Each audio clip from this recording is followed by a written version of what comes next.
Welcome my dear student. आज का topic है कुड बी और कुड हैव का यूज। वीडियो स्टार्ट करने से पहले बताना चाहते हैं, यदि आपने हमारा चैनल सब्सक्राइब नहीं किया है तो सब्सक्राइब कर लें और बेल आइकन प्रेस कर दें ताकि जो अगला वीडियो आए वो सबसे पहले आपको मिल जाए। तो फ्रेंड, कुड कुड बी और कुड हैव का यूज़ कब करते हैं सीख लेते हैं।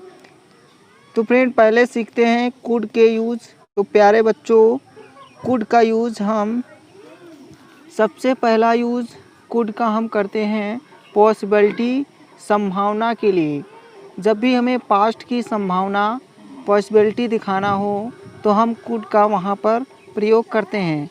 तो यहाँ पर कुछ एग्जाम्पल लेते हैं ताकि जो है अच्छी प्रकार से समझ जाएं। तो प्यारे बच्चों, यहाँ पर एक एग्जाम्पल लेते हैं, पिताजी कल आ सकते थे। यहाँ पर पॉसिबिलिटी है पास्ट की, तो यहाँ पर है सेंटेंस पिताजी कल आ सकते थे। इसमें क्या है कि पास्ट की पॉसिबिलिटी को दिखाया गया है। तो हम इसे कैसे बनाएंगे? तो प्यारे बच्चों चलते हैं, इसको बनाते हैं।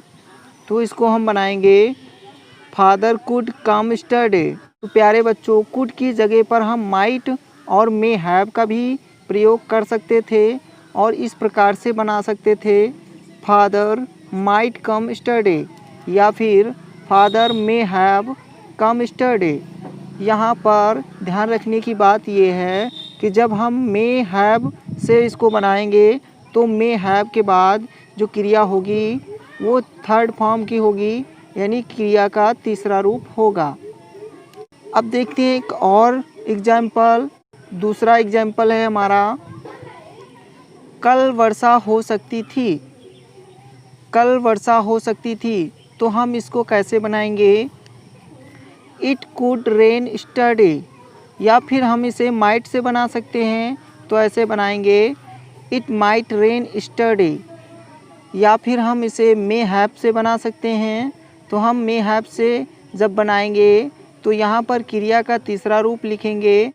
तो आई होप ये पहला यूज इसका पास्ट की संभावना को दिखाने के लिए होता है। तो आशा करते हैं समझ में आया होगा। चलते हैं इसका अगला प्रयोग देख लेते हैं कहाँ होता है। तो प्यारे बच्चों, इसका जो अगला यूज होता है वो होता है कम संभावना व्यक्त करने के लिए प्रेजेंट टेंस में। तो बच्चों, इसका जो दूसरा यूज होता है वो कम संभावना व्यक्त करने के लिए प्रेजेंट टेंस में होता है। तो चलते हैं एग्जाम्पल के द्वारा सीख लेते हैं। एग्जाम्पल है, वह घर पर हो सकता है। यहाँ प्रेजेंट की संभावना हो रही है, तो हम इसे कैसे बनाएंगे? He could be at home. He could be at home.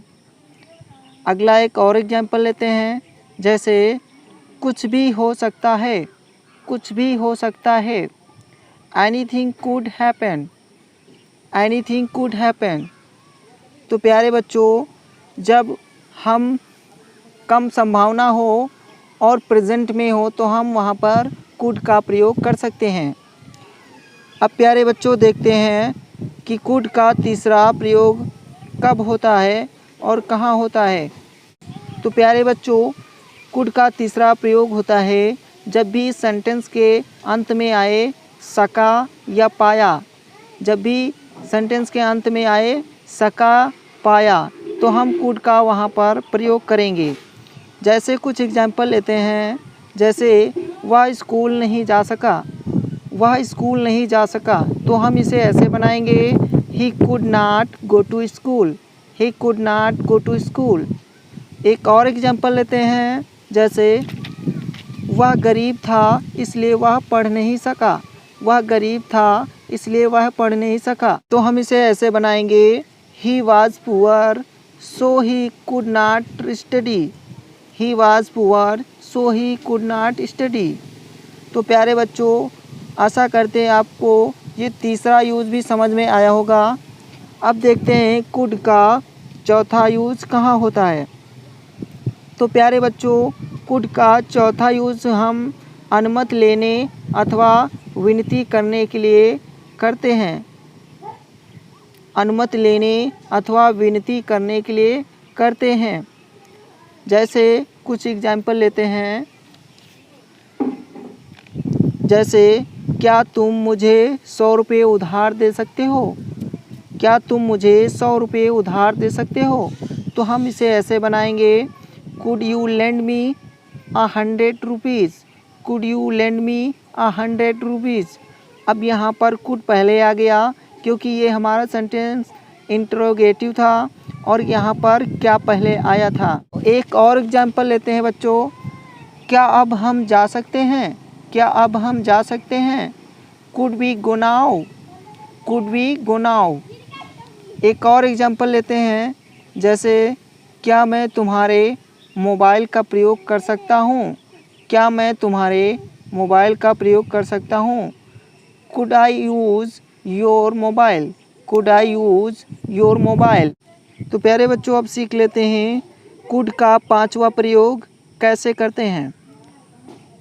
तो प्यारे बच्चों कुड का 5वां यूज हम तब करते हैं जब गुस्से से किसी को कुछ बताने के लिए बात कही गई हो। तो इसका यूज़ 5वां कब होता है? गुस्से से किसी को कुछ बताने के लिए कुड का यूज़ किया जाता है। तो चलते हैं कुछ एग्जाम्पल लेते हैं और समझते हैं। तो पहला एग्जाम्पल है, तुम थोड़ा प्रसन्न दिखने की कोशिश तो कर सकते हो? तुम थोड़ा प्रसन्न दिखने की कोशिश तो कर सकते हो? अब ये जो सेंटेंस है ये गुस्से में कहा गया है, तो हम इसे ऐसे बनाएंगे, you could try to look a little happier. You could try to look a little happier. चलते हैं एक और एग्जाम्पल लेते हैं, जैसे तुम महीने में एक बार तो नहा सकते हो? तुम महीने में एक बार तो नहा सकते हो? तो हम इसे ऐसे बनाएंगे, you could take a bath at least once in a month. You could take a bath at least once in a month. तो प्यारे बच्चों आशा करते हैं आपको कुड के सभी प्रयोग पता चल गए होंगे। तो प्यारे बच्चों इन जितने भी हमने यूज़ सिखाए हैं इन पर लॉट्स ऑफ सेंटेंस बनाइए और सीखते रहिए। अब प्यारे बच्चों सीख लेते हैं कुड हैव। कुड हैव का यूज़ हम कब करते हैं? तो प्यारे बच्चों कुड हैव का यूज़ हम तब करते हैं जब वाक्य के अंत में हो सकता था, सकती थी, सकते थे, तो हम वहाँ पर कुड हैव का प्रयोग करेंगे। और प्यारे बच्चों कुड हैव का यूज़ करने पर हमें जो है वर्ब जो होगी वो हमें वर्ब का तीसरा रूप लगाना पड़ेगा। तो प्यारे बच्चों कुड हैव के साथ हम V3 यानी वर्ब का थर्ड फॉर्म लगाते हैं। तो चलते हैं कुछ एग्जाम्पल लेते हैं, जैसे तुमने मुझे अपनी समस्या क्यों नहीं बताई? मैं तुम्हारी सहायता कर सकता था। तुमने मुझे अपनी समस्या क्यों नहीं बताई? मैं तुम्हारी सहायता कर सकता था। तो हम इसे ऐसे बनाएंगे, Why didn't you tell me your problem? Why didn't you tell me your problem? I could have helped you. Why didn't you tell me your problem? I could have helped you. अब यहाँ पर प्यारे बच्चों didn't जब हम लगाते हैं तो हम कर्ता के पहले didn't का प्रयोग करेंगे। didn't का मतलब होता है did not। यदि हम इसे कंट्रैक्शन में ना यूज़ करें और इसे डिड नॉट के रूप में यूज़ करें तो ये जो नॉट है ये यू कर्ता के बाद होगा। तो डिंट जब हम कंट्रैक्शन का यूज़ करते हैं यानी दोनों को जोड़ देते हैं तो ये कर्ता के पहले आ जाता है। और यहाँ पर कुड हैव के बाद जो क्रिया लगी है वो क्रिया का तीसरा रूप लगा है। तो प्यारे बच्चों एक और एग्जाम्पल लेते हैं, मैं क्या कर सकता था? मैं क्या कर सकता था? तो हम इसे ऐसे बनाएंगे, What could I have done? What could I have done? अब प्यारे बच्चों एक और एग्जाम्पल लेते हैं, जैसे तुम मुझे कल यह बात बता सकते थे। तुम मुझे कल यह बात बता सकते थे। तो हम इसे ऐसे बनाएंगे, You could have told me this yesterday. You could have told me this yesterday. अब प्यारे बच्चों सीख लेते हैं could be का यूज़। could be का यूज़ हम कब करते हैं?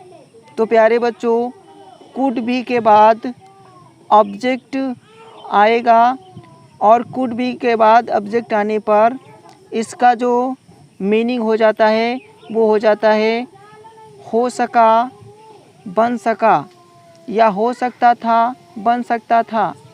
जैसे वह वकील बन सकता था, तो हम इसे ऐसे बनाएंगे he could be a liar. He could be a liar. वह डॉक्टर नहीं बन सका।